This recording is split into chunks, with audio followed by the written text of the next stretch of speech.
Saudara yang dikasihi Tuhan, setiap orang memiliki identitas yang akan memberikan pengaruh dalam hubungan atau relasi terhadap masyarakat atau dunia di sekitarnya secara positif maupun negatif. Dalam firman Tuhan yang kita renungkan hari ini, Yohanes pasal 15 ayat 18 sampai 25, Yesus Kristus menyatakan bahwa identitas kita sebagai orang percaya atau orang Kristen akan membuat kita dibenci oleh dunia ini. Yesus mengatakan, "Jikalau dunia membenci kamu, ingatlah bahwa ia telah lebih dahulu membenci aku daripada kamu. Sekiranya kamu dari dunia, tentulah dunia mengasihi kamu sebagai miliknya. Tetapi karena kamu bukan dari dunia, melainkan aku telah memilih kamu dari dunia, sebab itulah dunia membenci kamu. Ingatlah apa yang telah kukatakan kepadamu, seorang hamba tidaklah lebih tinggi daripada tuannya. Jikalau mereka telah menganiaya aku, mereka juga akan menganiaya kamu.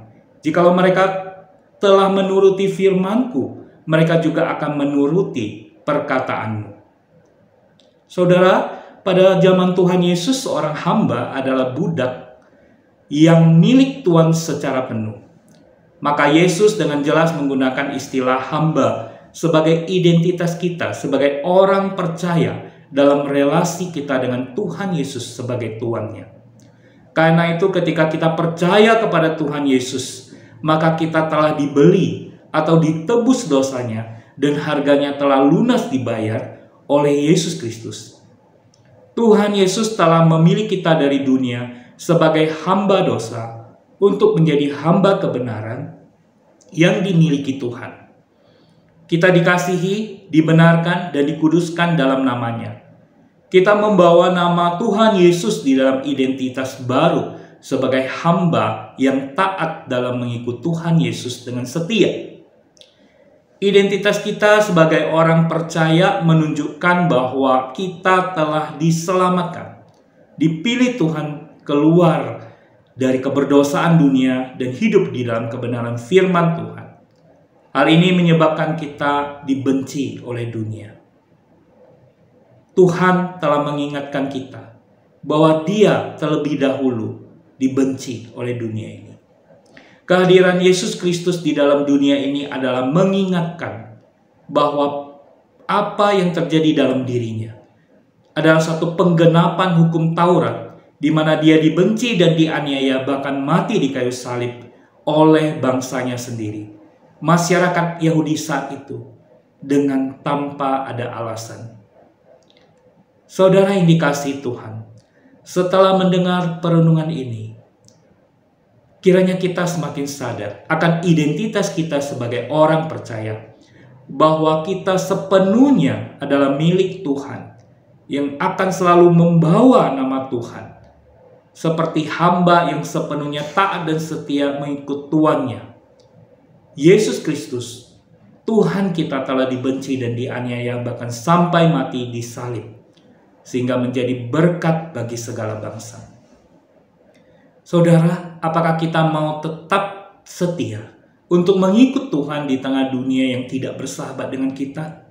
Apakah kita mau tetap mempertahankan dan membawa identitas diri kita sebagai orang percaya yang senantiasa hidup di dalam kebenaran firman Tuhan di tengah dunia yang berdosa ini?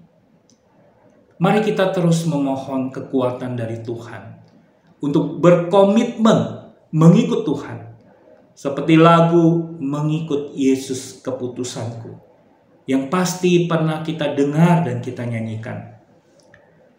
Lagu ini dilatar belakangi oleh seorang hamba Tuhan yang rela mati karena taat dan setia mengikut Tuhan, sehingga mempertobatkan seorang kepala suku di India.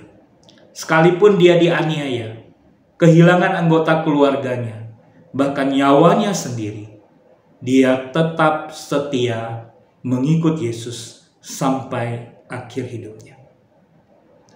Saudara-saudari yang dikasihi Tuhan, saya mengajak kita untuk menyanyikan lagu ini bersama-sama sebagai rekomitmen kita kembali mengikut Tuhan dengan setia.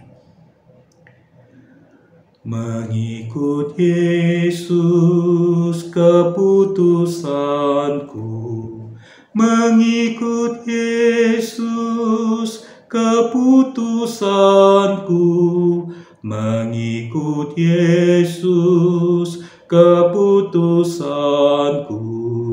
Ku tak ingkar, walau sendiri ku ikut Yesus, walau sendiri ku ikut Yesus, walau sendiri ku ikut Yesus. Ku tak ingkar, dunia di belakang, salib di depan.